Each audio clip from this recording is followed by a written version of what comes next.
Shri C Nagaraju, സംസ്ഥാന transport commissioner, അദ്ദേഹത്തെ സ്നേഹപൂർവ്വം സ്വാഗതം ചെയ്യണ ഈ അഭിമുഖത്തിലേക്ക്.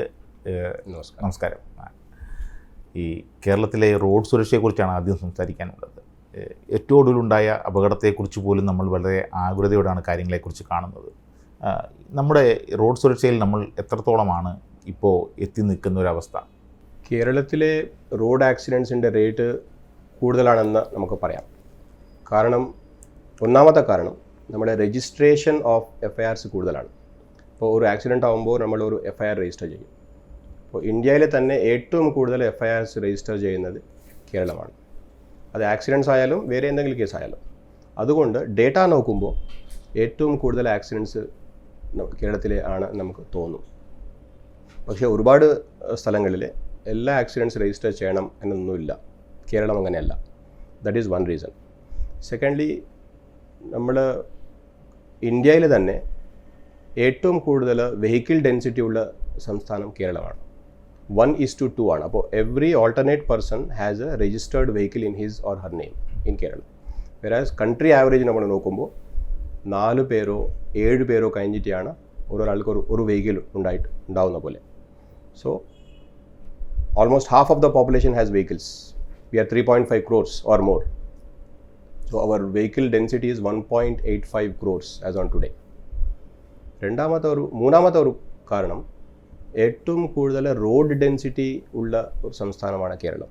അപ്പോൾ you go to every small village there is a road, black colour tarred road with markings. അതാണ് നമ്മുടെ ഒരു റോഡ് നെറ്റ്വർക്കിൻ്റെ ഡെൻസിറ്റി.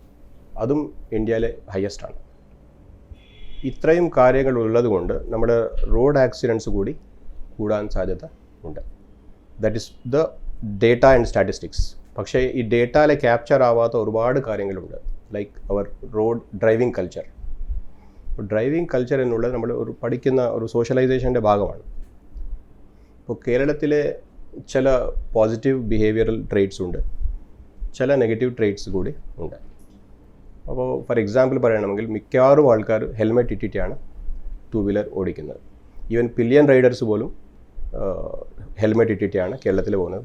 വേറെ സംസ്ഥാനങ്ങളിൽ നിന്ന് ആൾക്കാരൊക്കെ ഇവിടെ വരുമ്പോൾ അവർ നമുക്ക് പറയാറുണ്ട്, ഇവിടെ എല്ലാവരും നല്ല ഒരു ട്രാഫിക് സെൻസ് ഉള്ളവരാണല്ലോ, എല്ലാവരും ലെയിൻ കീപ്പിംഗ് ഉണ്ടല്ലോ, കറക്റ്റായിട്ട് സിഗ്നലിൽ നിൽക്കുന്നുണ്ടല്ലോ എന്ന് അവർ പറയും. പക്ഷേ ചില ആൾക്കാർ പറയും ഇവിടെ ഓവർ സ്പീഡിങ് ആണല്ലോ, റോഡ് വളരെ നാരോ ചെറിയ റോഡാണെങ്കിലും നല്ല സ്പീഡിലാണല്ലോ ആൾക്കാർ പോകുന്നത് എന്ന് പറയും. So there are some positive traits, some negative traits. അപ്പോൾ നമ്മൾ ഈ നെഗറ്റീവ് ട്രേറ്റ്സ് നമ്മൾ എങ്ങനെ കറക്ഷൻ ചെയ്യണം എന്നുള്ളതാണ് നമ്മുടെ ഒരു കടമ. സോ അതിൽ നമ്മൾ over speeding is the main reason for accidents. Top 3 റീസൺസിലെ ഒരു ആക്സിഡൻറ്റ്സ് എങ്ങനെ സംഭവിക്കുന്നു എന്ന് നമ്മൾ ആലോചിച്ചാൽ ഡേറ്റ പ്രകാരം over speeding, or substance abuse, അപ്പോൾ ഡ്രങ്കൻ ഡ്രൈവിംഗ്, ഓർ ഈ നമ്മുടെ ഫോക്കസ് ഇല്ലാത്ത ഡ്രൈവിംഗ്, ഡിസ്ട്രാക്റ്റഡ് ഡ്രൈവിംഗ്. കാരണം മൊബൈൽ ഫോൺ ആവാം, സൈഡ് ഉള്ള ആൾക്കാരായിട്ട് സംസാരിക്കാം ആവാം, അല്ലെങ്കിൽ വേറെ എന്തോ ഒരു ആലോചനയിലാവാം. ഈ 3 റീസൺസാണ് ആക്സിഡൻസിൻ്റെ കാരണം. ഈ റീസൺ പ്ലസ് വേറെ ഒരു സെക്കൻഡ് റീസൺ വന്നു കഴിഞ്ഞാൽ ആക്സിഡൻ്റ് ആവും. അപ്പോൾ ഞാനൊരു ഡിസ്ട്രാക്റ്റഡ് ഡ്രൈവറാണ്, ഓപ്പോസിറ്റ് സൈഡ് ഒരു ഡിസ്ട്രാക്റ്റഡ് ഡ്രൈവർ ആണെങ്കിൽ ഉറപ്പായിട്ട് ആക്സിഡൻ്റ് ആവും. ഞാൻ ഓവർ സ്പീഡിംഗ് ആണ്, ഓപ്പോസിറ്റ് സൈഡും ഓവർ സ്പീഡിംഗ് ആണെങ്കിൽ ആക്സിഡൻ്റ് ആവും. So if 2 people commit the mistake at the same time, it will be an accident. So that's why we have to be one side we have to be very safe. So there is only one person committing mistake. Always think that the other person will commit a mistake. എന്ന ഒരു attitude നമുക്കുണ്ടെങ്കിൽ accidents ആവില്ല. രണ്ടാമത്തെ ഒരു കാര്യം, ഈ MVDയുടെ ഒരു സമീപനത്തെക്കുറിച്ചാണ്. MVD ആൾക്കാരെ ഉപദ്രവിക്കുന്ന ഒരു സിസ്റ്റമാണോ? മോട്ടോർ വെഹിക്കിൾ ഡിപ്പാർട്ട്മെൻറ്റ് എന്നുള്ളത് ഒരു ലൈസൻസിങ് ആൻഡ് രജിസ്ട്രേഷൻ ഏജൻസിയാണ്. ഇപ്പോൾ ആൾക്കാർക്ക് മോട്ടോർ വെഹിക്കിൾ ആക്ടിനെ ഇംപ്ലിമെൻറ്റ് ചെയ്യുന്ന ഒരു സെപ്പറേറ്റ് ആയിട്ടുള്ള ഒരു ഡിപ്പാർട്ട്മെൻറ്റാണ് motor vehicle department. MV act പ്രകാരം എല്ലാ ഫങ്ഷൻസും പോലീസ് ഫങ്ഷൻസാണ്. അപ്പോൾ ആ ആക്ടിൽ തന്നെ പറയാണ്, ഈ ആക്ട് നടപ്പിലാക്കാൻ വേണ്ടി പോലീസ് അല്ലാതെ വേറെ ഒരു ഡിപ്പാർട്ട്മെൻറ്റിനെ കൂടി നമുക്ക് ഉണ്ടാക്കാം എന്ന് ആക്ട് പറയാണ്. അപ്പോൾ അതിനു വേണ്ടിയാണ് മോട്ടോർ വെഹിക്കിൾ ഡിപ്പാർട്ട്മെൻറ്റ് നമ്മൾ ഉണ്ടാക്കിയത്. വേറെ സംസ്ഥാനങ്ങൾ അങ്ങനെയാണ്. സോ ഈ മോട്ടോർ വെഹിക്കിൾ ഡിപ്പാർട്ട്മെൻറ്റിൻ്റെ സ്പെഷ്യലൈസ്ഡ് ഫങ്ഷൻസ് ഉണ്ട്. ഒന്ന്, ഡ്രൈവിംഗ് ലൈസൻസ് ഇഷ്യൂ ചെയ്യുക, ടെസ്റ്റിംഗ് തൊട്ട് ലൈസൻസ് ഇഷ്യൂ ചെയ്യുന്നവരെ ആ ലൈസൻസിൻ്റെ പിന്നെ മാറ്റങ്ങളുണ്ടാവും. ഓരോ ക്ലാസ് വെഹിക്കിൾ മാറും. അപ്പോൾ അതിൻ്റെ എല്ലാ സർവീസസും നമ്മൾ കൊടുക്കണം. രണ്ടാമത്തത് രജിസ്ട്രേഷൻ സർവീസസ് ആണ്. പറഞ്ഞാൽ വെഹിക്കിൾ രജിസ്ട്രേഷൻ തൊട്ട് ആ വെഹിക്കിളിൻ്റെ ലൈഫ് ടൈം മൊത്തം അതിൻ്റെ സർവീസസ് ആണ്. മൂന്നാമത്തത് പെർമിറ്റ്സ്, പബ്ലിക് ട്രാൻസ്പോർട്ടിന് റെഗുലേറ്റ് ചെയ്യുക. ഒരു സ്ഥലത്ത് എത്ര ബസ്സസ് ഉണ്ടാവണം, ഏതൊക്കെ റൂട്ടിൽ കൊടുക്കണം, ഓട്ടോറിക്ഷാസ് എത്ര ഉണ്ടായിരിക്കണം, ഇതിന് പെർമിറ്റ് റെഗുലേഷൻസ് എന്ന് പറയാം. ഇതല്ലാതെ പല സിറ്റിസൺ സർവീസസ് ഉണ്ട്. ഇതെല്ലാമാണ് നമ്മുടെ ഡ്യൂട്ടീസ്.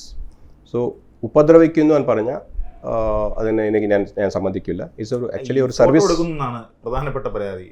എന്തുകൊണ്ടായിരിക്കും ഫോട്ടോ എടുക്കുന്നത്? ഓക്കെ, ഒരു ട്രാഫിക് വയലേഷൻ കാണുമ്പോൾ mobile phone and internet is an enabler. Technology is an enabler. അപ്പോൾ നമ്മുടെ കാലം മാറുമ്പോൾ, പോപ്പുലേഷൻ സൊസൈറ്റി മാറുമ്പോൾ, ടെക്നോളജി ഇമ്പ്രൂവ് ആകുമ്പോൾ ആ ഇമ്പ്രൂവ്മെൻറ്റ് എല്ലാത്തിലും കാണും.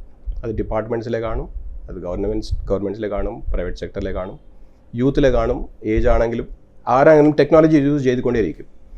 So when the vehicles are increasing like this, നമ്മൾ ഓൾഡൻ ഡേയ്സിലാണെങ്കിൽ ഒരു 30 വർഷം മുമ്പ് ഓരോ വണ്ടിയെ നമ്മൾ കൈ കാണിച്ച് നിർത്തി ചെക്കിങ് ചെയ്താൽ മതിയായിരുന്നു.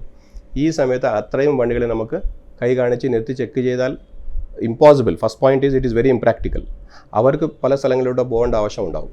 അപ്പോൾ അവരെ ഇപ്പോൾ ഉപദ്രവിക്കേണ്ട ആവശ്യമില്ല. പക്ഷേ വയലേഷൻ ഉണ്ട്. വയലേഷൻ ഉണ്ടെങ്കിൽ നമ്മൾക്കൊരു ഫോട്ടോ എവിഡൻസ് വേണം. കാരണം പിന്നീട് അത് കണ്ടസ്റ്റ് ചെയ്യാനുള്ള ഒരു അവസരം നമ്മൾ കൊടുക്കണം. അതുകൊണ്ട് ഒരു ഫോട്ടോ അത്യാവശ്യമാണ്. So it has 2 purpose. Mobile phone വഴി അല്ലെങ്കിൽ AI ക്യാമറ വഴി നമ്മൾ ചലാൻസ് ചെയ്യുന്നതിന് 2 പർപ്പസസാണ്. ഒന്ന്, ഇമ്മീഡിയറ്റ്ലി അവരെ ബുദ്ധിമുട്ടിക്കേണ്ട, കാരണം it's not a crime, it's an offence. രണ്ടാമത്തത് എവിഡൻസ് വേണം, ഒരു തെറ്റുണ്ടായി എന്നുള്ള എവിഡൻസ് വേണം. മൂന്നാമത്തത് ഈ വെഹിക്കിളിൻ്റെ എണ്ണം കൂടിയിട്ടുണ്ട്. ആ എണ്ണം കൂടിയത് കൊണ്ട് ഈസി മെത്തേഡ്സ് വേണം എൻഫോഴ്സ്മെൻറ്റിന്, ഫാസ്റ്റർ മെത്തേഡ്സ് വേണം. ഇതാണ് ഒരു ബെസ്റ്റ് മെത്തേഡ്. ഈ 3 കാരണങ്ങളാണ്. ഈ നമ്മുടെ AI ക്യാമറകൾ ഇപ്പോൾ പൂർണ്ണമായിട്ടും വർക്ക് ചെയ്യുന്നുണ്ടോ? നമുക്കിപ്പോൾ സംസ്ഥാനത്തിൽ 726 AI ക്യാമറാസ് ഉണ്ട്. ഇതെല്ലാം നെറ്റ്വർക്ക് ബേസ്ഡ് ക്യാമറാസാണ്. ഇപ്പോൾ നെറ്റ്വർക്ക് എന്ന് പറഞ്ഞാൽ ഇൻ്റർനെറ്റ് ആണല്ലോ. അപ്പോൾ ഇൻ്റർനെറ്റ് ബേസ്ഡ് ക്യാമറാസ് ആകുമ്പോൾ ചില ഡൗൺ ടൈംസ് ഉണ്ടാവും. ദാറ്റ്സ് അലൗഡ് ഡൗൺ ടൈം ആണ്. ഏത് കമ്പ്യൂട്ടർ സിസ്റ്റം ആണെങ്കിലും there is something concept called down time. It is hardly 2 to 3%. Any time minimum 700 cameras will be working. So that's not a big problem. So 700 cameras we have. We are going to set up more cameras. അതുകൊണ്ട് ഈ നമ്മുടെ ഈ റോഡിലെ ഏറ്റവും വലിയ ഈ നേരത്തെ അങ്ങ് പറഞ്ഞതുപോലെ തന്നെ ഏറ്റവും വലിയ ഈ കുഴപ്പങ്ങൾ ഉണ്ടാക്കുന്ന കാര്യങ്ങൾക്ക് പരിഹാരം ഉണ്ടാക്കാൻ പറ്റുന്നുണ്ട്. ക്യാമറാസ് കൊണ്ട് ഒരുപാട് ഗുണമുണ്ട്. കാരണം AI ക്യാമറാസ് തുടങ്ങിയിട്ട് ഒരു 2.5 വർഷമായി. അതുകൊണ്ട് ഒരുപാട് മാറ്റമുണ്ട് പബ്ലിക്കിൽ.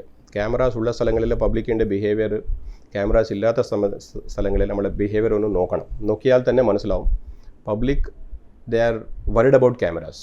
V don't want them to worry about cameras. We want them to worry about their own life. Cameras is only enforcement. But people അവരുടെ ആ ഒരു ബാധ്യത അവർക്ക് തന്നെ തോന്നണം. എൻ്റെ സേഫ്റ്റിക്ക് വേണ്ടിയാണ് ഇത്രയും ഒരു ഡിപ്പാർട്ട്മെൻറ്റ്സ് ഉണ്ടാകുന്നത്, ഇത്രയും ക്യാമറാസ് വെക്കുന്നത്, പെനാൽറ്റീസ് വെക്കുന്നത്. നമുക്ക് പൈസ വേണ്ട, നിങ്ങൾ ജീവിച്ചിരിക്കണം. കാരണം road safety is a development issue, it's a livelihood issue. നമ്മുടെ ഈ ഇടയ്ക്ക് മോട്ടോർ വെഹിക്കിൾ ഡിപ്പാർട്ട്മെൻറ്റിൻ്റെ സോഷ്യൽ മീഡിയ ഹാൻഡിൽസ് ഉണ്ട്. അതിൽ ആ നിമിഷം എന്ന് പറഞ്ഞിട്ട് ഒരു സീരീസ് തുടങ്ങിയിട്ടുണ്ട്. റോഡ് സേഫ്റ്റി റോഡ് ആക്സിഡൻറ്റ്സ് നടന്നു കഴിഞ്ഞ് അതിൻ്റെ വിക്ടിംസ് ഉണ്ടാവും. ആ വിക്ടിംസിനെ നമ്മളൊന്ന് കാണണം അല്ലെങ്കിൽ കേൾക്കണം. അവരുടെ വീഡിയോസ് 1 മിനിറ്റ് 2 മിനിറ്റ് വീഡിയോസ് നമ്മൾ വെക്കുന്നുണ്ട്. ഈ റീസെൻ്റ്ലി നമ്മൾ വലിയൊരു ദുരന്തമാണ് കണ്ടത്. ഒരു കുഞ്ഞുകുട്ടി അദ്ദേഹത്തിൻ്റെ മാതാപിതാക്കൾ എടുത്ത നിലപാടൊക്കെ എല്ലാവരും അംഗീകരിക്കുന്നുണ്ട്. പക്ഷേ ഈ കുട്ടികളുടെ യാത്രയെക്കുറിച്ചുള്ളൊരു നമ്മുടെ ഒരു സാക്ഷരത എങ്ങനെയാണ്? അത് ഒരുപാട് ബോധവൽക്കരണം ആവശ്യമാണ്. കാരണം എല്ലാ parents, all the parents love their children. Parents love their children. It's not that they don't love the children, they don't want the children to be unsafe. It's അറിവില്ലായ്മ കൊണ്ടാണ് ഈ കുട്ടിയെ ഇങ്ങനെ ഞാൻ പിടിച്ചാൽ മതിയായിരിക്കും, ഈ സ്പീഡിൽ ഇത് മതിയായിരിക്കും എന്നാണ് അമ്മ ധരിച്ചത്. പക്ഷേ അവർ മനസ്സിലാക്കേണ്ടത് എന്താണെന്ന് വെച്ചാൽ അവർ പോകുന്ന ഒരു 40-60 സ്പീഡ് മതി ഈ കുട്ടിക്ക് ആ ഒരു ജെർക്ക് കിട്ടാൻ. ഇപ്പോൾ ചൈൽഡ് റിസ്ട്രെയിൻ സിസ്റ്റംസ് ഉണ്ട്. ചൈൽഡ് റിസ്ട്രെയിൻ പറഞ്ഞാൽ കുട്ടിയുടെ ഷേപ്പിൽ തന്നെ ഉണ്ടാക്കിയ ഒരു സീറ്റാണത്. ആ സീറ്റ് കാർ സീറ്റിൽ, റെയർ സീറ്റിൽ മാത്രമേ വെക്കാവൂ. ഫ്രണ്ട് സീറ്റിൽ ഇരിക്കാൻ പാടില്ല കുട്ടികൾ. റെയർ സീറ്റിലെ സീറ്റ് ബെൽറ്റിൽ ഫിക്സ് ചെയ്ത് ആ കുട്ടിയെ പ്രൊട്ടക്റ്റ് ചെയ്ത് ഒരു മുട്ടയെ നമ്മൾ പ്രൊട്ടക്റ്റ് ചെയ്യുന്ന പോലെ പ്രൊട്ടക്റ്റ് ചെയ്യും ആ CRS. ആകെ 5,000-6,000 റുപ്പീസിൽ കിട്ടുന്ന ഒരു സാധനമാണ്. 10 ലക്ഷം കാർ നമ്മൾ വാങ്ങിക്കുമ്പോൾ ഇത് ആകെ ദിസ് ഇസ് നത്തിങ്. ഒരു സീറ്റ് നമ്മൾ കവർ മാറ്റിയാൽ തന്നെ ആവും ആ പൈസ. So better to invest in safety systems. ഒന്ന്. രണ്ടാമത്തത് ഈ കുട്ടികളുടെ അവരുടെ തന്നെ അവയർനെസ്. കുട്ടികൾ സ്കൂളുകളിൽ നമ്മളിപ്പോൾ പറയുകയാണ്. So you should encourage if you are going in A scooter. ഇപ്പോൾ ഹെൽമെറ്റ്, ഇപ്പോൾ ഒരുപാട് കുട്ടികൾ നമ്മൾ ഹെൽമെറ്റ് ധരിച്ച് പോകുന്ന കുട്ടികളെ നമ്മൾ കാണുന്നുണ്ട്. നല്ല കളർഫുൾ ആയിട്ടുള്ള ഗേൾസിന് വേണ്ടി ഹെൽമെറ്റ്സ്, ബോയ്സിന് വേണ്ടിയുള്ള ഹെൽമെറ്റ്സ് ധരിച്ച് പോവുകയാണ്. So it's A very good development. People are understanding the importance. ചില ആൾക്കാർ വെൽക്രോ വെച്ച് ഒരു ഹാർനെസ് ഉണ്ട്. ഇപ്പോൾ അമ്മ ഓടിക്കുന്നു ആക്റ്റീവ് ആണെങ്കിൽ കുട്ടി പുറകിൽ ഇങ്ങനെ ചിലപ്പം ഉറങ്ങിപ്പോവും, ഇങ്ങനെ പിടിച്ചാൽ നിൽക്കില്ല. അതുകൊണ്ട് there is A Velcro belt. 2 പേരെ ഇങ്ങനെ ഒരുമിച്ച് കെട്ടിപ്പിടിക്കുന്ന പോലെ ഒരു Velcro belt, child safety harness എന്ന് പറയും. അതുകൂടി ശരിക്കും നമ്മുടെ നിയമപ്രകാരം വെക്കേണ്ടതാണെന്ന്. MB ആക്ടിൽ 195A പ്രകാരം മാൻഡേറ്ററി ആണ് ഈ ചൈൽഡ് സേഫ്റ്റി സിസ്റ്റംസ്. 2 വീലർ ആണെങ്കിൽ ഹെൽമെറ്റ് ആൻഡ് ഹാർനെസ്, 4 വീലർ ആണെങ്കിൽ ചൈൽഡ് റിസ്ട്രെയിൻ സിസ്റ്റം. ചില കുറച്ച് വലിയ കുട്ടിയാണ്, ഒരു 10 വർഷം കുട്ടിയാണെങ്കിൽ ആ കുട്ടിയുടെ ഹൈറ്റ് കൂട്ടാൻ വേണ്ടി ഒരു ചെറിയ സീറ്റ് ഉണ്ടാവും. ഇത് നമ്മൾ ബാർബർ ഷോപ്പിൽ ഹൈറ്റ് കൂട്ടാൻ വേണ്ടി വെക്കാറില്ലേ കുട്ടികൾക്ക്, അതേ രീതിയിൽ ഒരു സീറ്റ് ഉണ്ടാവും. ആ സീറ്റ് കഴിഞ്ഞിട്ട് സീറ്റ് ബെൽറ്റ് ഈ ഏരിയയിൽ വരണം. അതിനു വേണ്ടിയാണ് ഈ സിസ്റ്റംസ് ഉണ്ടാക്കി. ഇതൊക്കെ വലിയ നല്ല റിസർച്ച് ചെയ്തിട്ട് ചെയ്ത കാര്യങ്ങളാണ്. സോ ഇത് നമ്മൾ പാലിക്കണം. ഇത് ആ സൈസ് മാനക്വിൻസ്, ആ സൈസ് കുട്ടികളുടെ ബൊമ്മ ഉണ്ടാക്കിയിട്ട് അവർ കാർ ക്രാഷ് ടെസ്റ്റ് ചെയ്യും. ചെയ്തിട്ടാണ് അവർ സയൻറ്റിസ്റ്റ് പറയുന്നത് ഈ സിസ്റ്റം ഉറപ്പായിട്ട് ഉണ്ടായിരിക്കണമെന്ന്. എന്നിട്ടാണ് നിയമമാവുന്നത്. അത് നമ്മൾ പാലിച്ചിരിക്കണം. പബ്ലിക് ട്രാൻസ്പോർട്ട് സിസ്റ്റത്തിൽ ഒരു പെൺകുട്ടിയുടെ വീഡിയോ ആയിരുന്നു പ്രധാനപ്പെട്ട വിഷയമായത്. ഇപ്പോൾ എല്ലാ ബസ്സിലും MVD സ്ക്വാഡ് എന്തെങ്കിലും തർക്കമുണ്ടെങ്കിൽ പറയാൻ വേണ്ടി പറയുന്നു. എന്താണ് അതുകൊണ്ട് ഉദ്ദേശിക്കുന്നത്? ഈ ഇടയ്ക്ക് സ്റ്റേറ്റ് ട്രാൻസ്പോർട്ട് അതോറിറ്റി ഒരു നിയമം ഉണ്ടാക്കിയിട്ടുണ്ട്. അതിൽ ഡ്രൈവർ, കണ്ടക്ടർസ്, സ്റ്റാഫ് അവരുടെ ബിഹേവിയറിൻ്റെ ഒരുപാട് കംപ്ലയിൻറ്റ്സ് വരുന്നുണ്ട്. പബ്ലിക് ട്രാൻസ്പോർട്ട് സിസ്റ്റത്തിലെ മൊത്തത്തിൽ അതിൻ്റെ ഒരു സാനിറ്റി, അതിൻ്റെ ഒരു പ്യൂരിറ്റി മെയിൻറ്റെയിൻ ചെയ്യണം എന്നുള്ളതാണ്. അപ്പോൾ ഈ പബ്ലിക് ട്രാൻസ്പോർട്ടിലുള്ള ഡ്രൈവേഴ്സ്, കണ്ടക്ടേഴ്സിന് പോലീസ് ക്ലിയറൻസ് സർട്ടിഫിക്കറ്റ് നിർബന്ധമാണെന്ന് പറഞ്ഞൊരു നിയമം ഉണ്ടായി. അപ്പോൾ അതില്ലാത്ത സമയങ്ങളിലാണ് ഇങ്ങനത്തെ എന്തെങ്കിലും പ്രശ്നങ്ങൾ വരാൻ സാധ്യതയുണ്ട്. ഒന്ന്. ഇപ്പോൾ MVD ഉദ്യോഗസ്ഥർ മഫ്റ്റിയിലേക്ക് കയറിയിട്ടൊക്കെ ഇപ്പോൾ നമ്മൾ ചെക്കിങ് തുടങ്ങിയിട്ടുണ്ട്. കാരണം യൂണിഫോം കണ്ട ഉടൻ തന്നെ അപ്പോൾ ശരിയാവും, പിന്നീട് ഒന്നുകൂടെ പ്രശ്നങ്ങൾ തുടങ്ങും. അതുകൊണ്ട് നമ്മളെ സ്ക്വാഡ്സ് മഫ്റ്റിയിലേക്ക് കയറി വണ്ടികൾ ഓവർ സ്പീഡിങ് ചെയ്യുന്നുണ്ടോ, ഇവർ മൊബൈൽ ഫോൺ നോക്കുന്നുണ്ടോ, സേഫ്റ്റി ആണല്ലോ മുഖ്യം. അല്ലെങ്കിൽ ഇവർ അപമര്യാദയായിട്ട് പെരുമാറുന്നുണ്ടോ, ബസ് ടൈം തെറ്റിക്കുന്നുണ്ടോ, ബസ് സ്റ്റോപ്പിൽ നിർത്താതെ റോഡ് സെൻറ്ററിൽ നിർത്തുന്നുണ്ടോ, ഇങ്ങനത്തെ ഒരുപാട് കാര്യങ്ങളുണ്ട്. പിന്നെ റൂട്ട് തെറ്റിക്കുന്നുണ്ടോ. ചിലപ്പം A to B, B to C പോകണം. ഇവർ A to C ഡയറക്റ്റ് പോവാം, അല്ലെങ്കിൽ B നിർത്താതെ പോവാം, B വരെ പോയിട്ട് തിരിച്ചു വരാം, C പോവില്ല, കാരണം അവിടെ ആൾ കിട്ടത്തില്ല. അപ്പോൾ ഇങ്ങനത്തെ പ്രശ്നങ്ങളുണ്ടാവും. റൂട്ട് കർട്ടൈൽമെൻറ്റ് എന്ന് പറയും. ഇങ്ങനത്തെ പ്രശ്നങ്ങൾ നമ്മൾ ഡിറ്റക്ട് ചെയ്യാൻ വേണ്ടിയാണ് മഫ്റ്റി സ്ക്വാഡ്സ് കൂടെ പോകുന്നത്. ഈ ഫീമെയിൽ പാസഞ്ചേഴ്സിൻ്റെ ഒരു സുരക്ഷയാണ് പ്രധാനപ്പെട്ടതായിട്ട് സംസാരിക്കുന്നത്. അതാണ് കഴിഞ്ഞ ദിവസം ഒരു കുട്ടി വീഡിയോ എടുക്കുകയും വലിയ നിയമപ്രശ്നങ്ങളൊക്കെ ഉണ്ടാക്കുന്നത്. അങ്ങനെ MVD സ്ക്വാഡിനെ ഡയറക്റ്റ് വിളിച്ചാൽ അവരെന്താ ചെയ്യുന്നത്? മോട്ടോർ വെഹിക്കിൾ ഡിപ്പാർട്ട്മെൻറ്റിൻ്റെ ഒരൊറ്റ ആക്റ്റേ ഉള്ളൂ, മോട്ടോർ വെഹിക്കിൾ ആക്ട്. വേറെ ആക്ട്സിൽ നമുക്ക് പവർ ഇല്ല. സാധാരണ ഒരു പവറിന് എന്താണ് പവർ, നമ്മൾ ഓഫീസേഴ്സിന് കൂടെ അതേ പവർ ആയിരിക്കും. ഒരു നമ്മൾ ഒഫൻസ് കണ്ടാൽ പോലീസിനെ റിപ്പോർട്ട് ചെയ്യണം. അത്രയും നമ്മൾ ചെയ്യാൻ പറ്റുള്ളൂ. കാരണം നേരെ അറസ്റ്റ് ചെയ്യാൻ നമുക്ക് ഈ ഒരു സ്ത്രീപരമായിട്ടുള്ള ഒരു ഇങ്ങനത്തെ ഈവ് ടീസിങ് റിലേറ്റഡ് പ്രശ്നങ്ങൾ ഉണ്ടെങ്കിൽ നമ്മൾ പോലീസിനെ ഇൻഫോം ചെയ്യും. മാക്സിമം ഒരു സിറ്റിസനെ ഒരാളെ ഡിറ്റൈൻ ചെയ്യാം, ഒരു ഒഫൻസ് നടന്നാൽ ഡിറ്റൈൻ ചെയ്യാം. അതേ രീതിയിൽ MVD കൂടി ഡിറ്റൈൻ ചെയ്യും. അങ്ങനത്തെ സിറ്റുവേഷൻ ഇതുവരെ ഞാൻ കണ്ടിട്ടില്ല. പക്ഷേ ഈ ക്രൈം കേസസ് സംഭവിക്കുമ്പോൾ MVD is restricted to MB act related offences only. ചിലപ്പം ഡ്രങ്ക് ആൻഡ് ഡ്രൈവിംഗ് ഉണ്ട്. So it is an MB act offence. So MVD can act. Over speeding we can act. Obstructive parking we can act. അങ്ങനെ മറ്റൊരു പ്രധാനപ്പെട്ട കാര്യം, ഈ നമ്മളിപ്പോൾ സംസാരിച്ചുകൊണ്ടിരിക്കുന്ന ഘട്ടത്തിൽ ഈ ഏറ്റവും കൂടുതൽ ചർച്ചയാകുന്നത് പ്രധാനമായും നമ്മളുടെ ഈ ഡ്രൈവിംഗ് ലൈസൻസുമായി ബന്ധപ്പെട്ട അതിൻ്റെ ഇഷ്യൂസുമായി ബന്ധപ്പെട്ടാണ് പ്രധാനപ്പെട്ട ഒരു ചർച്ച നടക്കുന്നത്. ഈ നമ്മുടെ ഡ്രൈവിംഗ് ലൈസൻസ് സിസ്റ്റം പ്രോപ്പറാണോ? ഡ്രൈവിംഗ് ലൈസൻസ് എന്ന് പറയുന്നത് ഒരാൾ ഈ വണ്ടി, ഈ ക്ലാസ് ഓഫ് വണ്ടി, ഒരു 2 വീലർ ഫോർ എക്സാമ്പിൾ, ഈ 2 വീലർ റോഡിൽ ഇറക്കിയിട്ട് ഓടിക്കാനും അതിന് ചിലപ്പം എന്തെങ്കിലും പ്രശ്നം വന്നാൽ ആ വണ്ടിയുടെ മെക്കാനിസം അറിയുന്ന ഒരാളായിരിക്കണം എന്നുള്ളതാണ് ലൈസൻസിങ് സിസ്റ്റം. അപ്പോൾ അവർക്ക് ആ ക്വാളിറ്റീസ് ഉണ്ട്, ടെസ്റ്റഡ് ആണ്, they are fit to drive എന്നുള്ളതാണ് ഡ്രൈവിംഗ് ലൈസൻസ് സിസ്റ്റം. അപ്പോൾ ഈ ഇടയ്ക്ക് നമ്മൾ ഒരുപാട് മാറ്റങ്ങൾ ഇതിൽ ടൈറ്റ് ആക്കിയിട്ടുണ്ട് ഈ ടെസ്റ്റ്. കാരണം ഒരുപാട് റോഡ് ആക്സിഡൻസിലെ മെയിൻ കാരണം ഡ്രൈവറിൻ്റെ ഒരു അറിവില്ലായ്മ, നോളേജ് പ്രോബ്ലം. രണ്ടാമത്തത് ഡ്രൈവറിൻ്റെ സ്കിൽ പ്രോബ്ലം. മൂന്നാമത്തെ ഡ്രൈവറിൻ്റെ attitude problem. Knowledge, skill and attitude. പറഞ്ഞാൽ നോളജ് എന്ന് പറഞ്ഞാൽ റോഡ് ശരിക്കും നിയമം എന്നാണ് അറിയില്ല. അത് നമ്മൾ എന്ത് ചെയ്യാൻ, ഡ്രൈവിംഗ് ലേണേഴ്സ് ലൈസൻസിൻ്റെ ഒരു ടെസ്റ്റ് നടത്തുന്നുണ്ട്, ഓൺലൈൻ ടെസ്റ്റാണ്. അത് 20 ചോദ്യം ഉണ്ടായിരുന്നു, അത് നമ്മൾ 30 ആക്കി. പിന്നെ അതിൻ്റെ ചോദ്യാവലി ഒരു ക്വസ്റ്റ്യൻ ബാങ്ക് ഉണ്ടാവും, ഒരു 200 ചോദ്യം ഉണ്ടായിരുന്നു, അത് നമ്മൾ മൊത്തം മാറ്റി പുതിയ ക്വസ്റ്റ്യൻസ് ആക്കി. ആ ക്വസ്റ്റ്യൻസ് പഠിച്ചാലേ ചെയ്യാൻ പറ്റുള്ളൂ. ഒരു അരമണിക്കൂർ മുമ്പ് ഇങ്ങനെ കണ്ടിട്ട് ഗൈഡ് നോക്കിയിട്ട് എഴുതാൻ പറ്റില്ല. നിങ്ങൾ നിയമം അറിഞ്ഞാലേ ആ ടെസ്റ്റ് പാസ്സാവുള്ളൂ. അങ്ങനെ നമ്മൾ സ്ട്രിക്റ്റ് ആക്കി. 60% ആണ് ഇതിൽ വരേണ്ടത്. വളരെ കുറവാണ്, പക്ഷേ അത് നിയമമാണ്. 60% കിട്ടിയാൽ മതി എന്നാണ് നിയമം, സെൻട്രൽ റൂളാണത്. സോ ഇതിലെ ഈ ക്വസ്റ്റ്യൻ ബാങ്ക് നമ്മൾ കൂട്ടി, ഓപ്ഷൻസ് കൂട്ടി. 3 ഓപ്ഷൻസ് ആയിരുന്നു 4 ഓപ്ഷൻസ് ആക്കി. പിന്നെ ഇതിൽ അവർ തന്നെ ആണോ ഈ ടെസ്റ്റ് എഴുതുന്നത് നോക്കാൻ AI ഫേസ് ഡിറ്റക്ഷൻ ആക്കി. ചിലപ്പം വേറെ ഒരാൾ ഇരുന്നിട്ട് അറിയുന്ന ആൾ വന്ന് അറിയാൻ പറ്റും. അപ്പോൾ ഫേസ് ഡിറ്റക്ഷൻ ചെയ്തിട്ട് മാത്രമേ അത് ക്വസ്റ്റ്യൻ പേപ്പർ ഓപ്പൺ ചെയ്യുള്ളൂ. ആ രീതിയിൽ നമ്മൾ മാറ്റങ്ങൾ വരുത്തി. അപ്പോൾ അതുകൊണ്ട് ടൈറ്റ് ആയിപ്പോയി, ആൾക്കാർ ഫെയിൽ ആകാൻ തുടങ്ങി. 50% നമ്മളിപ്പോഴത്തെ പാസിംഗ് പെർസെൻറ്റേജ്. പിന്നെ ഈ ക്വസ്റ്റ്യൻസ് നമ്മൾ ചെയ്തുകൊണ്ടേയിരിക്കും. ചില ആൾക്കാർ ഇതിൻ്റെ പ്രിൻ്റ് ഔട്ട് എടുത്തിട്ട് വിൽക്കാൻ തുടങ്ങിയിട്ടുണ്ട്. കുഴപ്പമില്ല, നിങ്ങൾ പഠിച്ചോളൂ, പക്ഷേ പഠിച്ച് പാസ്സാവണം, നിയമം അറിയണം. നോളജ് അതാണ് നമ്മൾ ചെയ്യാൻ പോകുന്നത്, ചെയ്യുന്നത് already.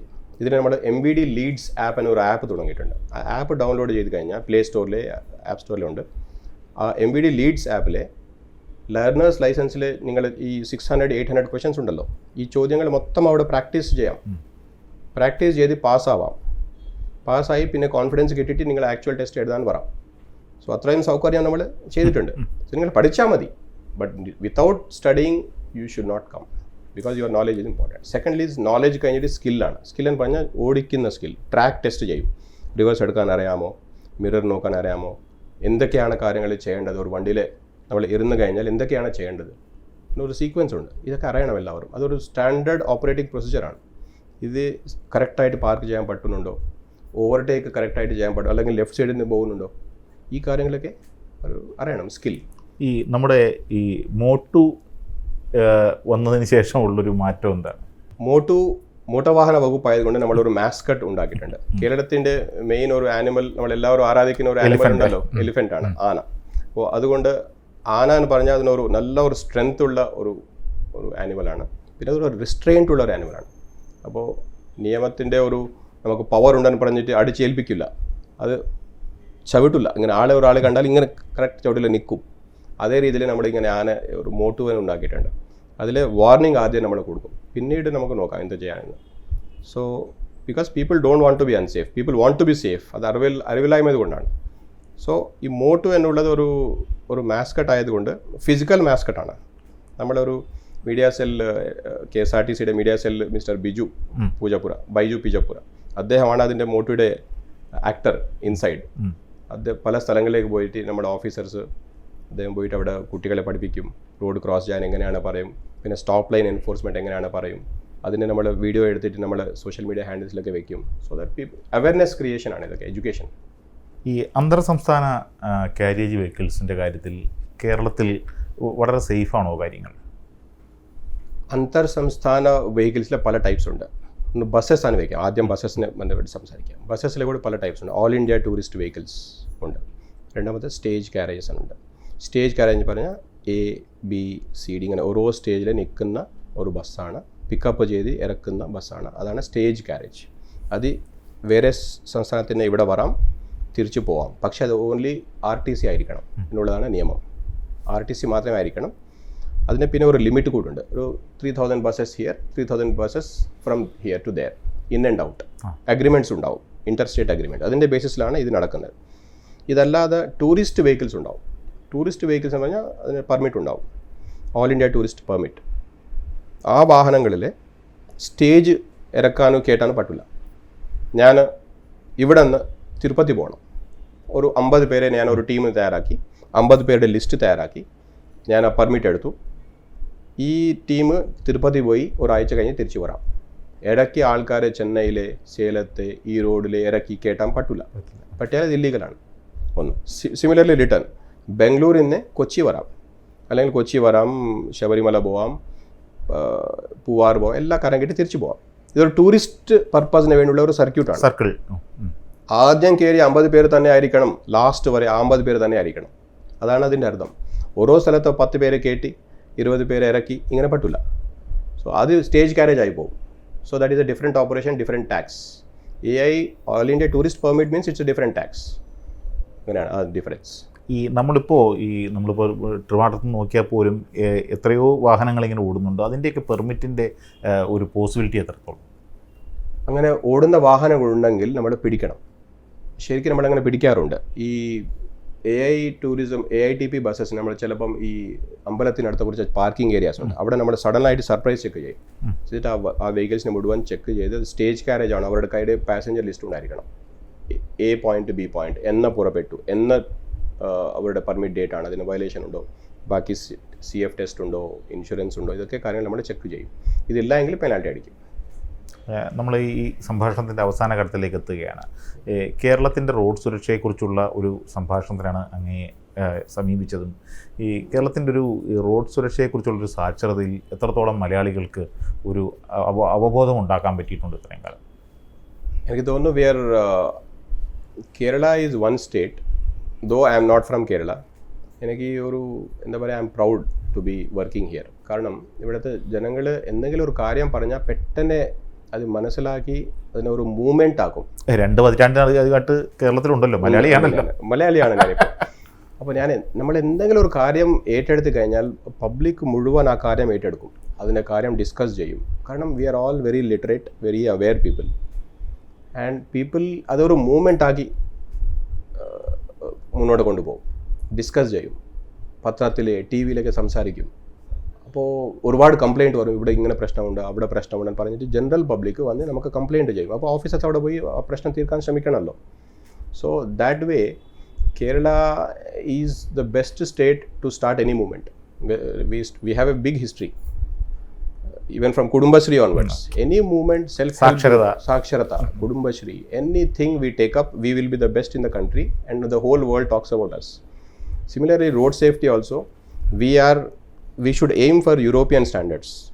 European road safety standards നമ്മൾ എയിം ചെയ്ത് കഴിഞ്ഞാൽ നമ്മളായിരിക്കും ആദ്യത്തെ ഒരു സംസ്ഥാനം അങ്ങനത്തെ ഒരു സ്റ്റാൻഡേർഡ് ഉണ്ടാവുന്ന. അങ്ങനെ culture, driving culture, already people are appreciating it. Now we can even do better than this. So vision 0 എന്നുള്ള ഒരു ഗോളുണ്ട് നമുക്ക്.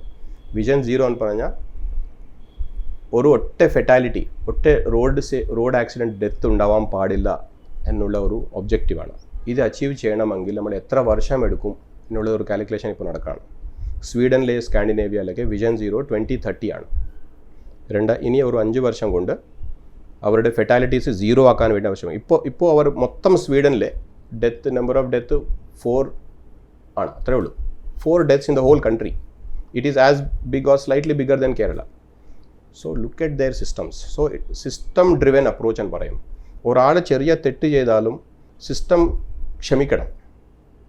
ഒരാൾ ഓവർ സ്പീഡ് ചെയ്യാൻ പാടില്ല. എന്തായാലും ബൈ ചാൻസ് സ്ലിപ്പായി പോയി കഴിഞ്ഞാൽ ആ റോഡിൻ്റെ അരികിലുള്ള ബാരിക്കേഡോ അല്ലെങ്കിൽ അവിടുത്തെ സ്പീഡ് ബ്രേക്കറോ അത് അവരെ രക്ഷപ്പെടുത്തണം. അതാണ് ആ കോൺസെപ്റ്റ്. അപ്പോൾ സിസ്റ്റം ഡ്രിവൻ എന്ന് പറഞ്ഞാൽ സേഫ്റ്റി സിസ്റ്റം അപ്രോച്ച് എന്ന് പറയും ഇതിന്. അതിനുവേണ്ടിയാണ് നമ്മൾ PWD, NHAI ഈ ഇടയ്ക്ക് ഒരുപാട് മാറ്റങ്ങൾ വരുന്നതാണ്.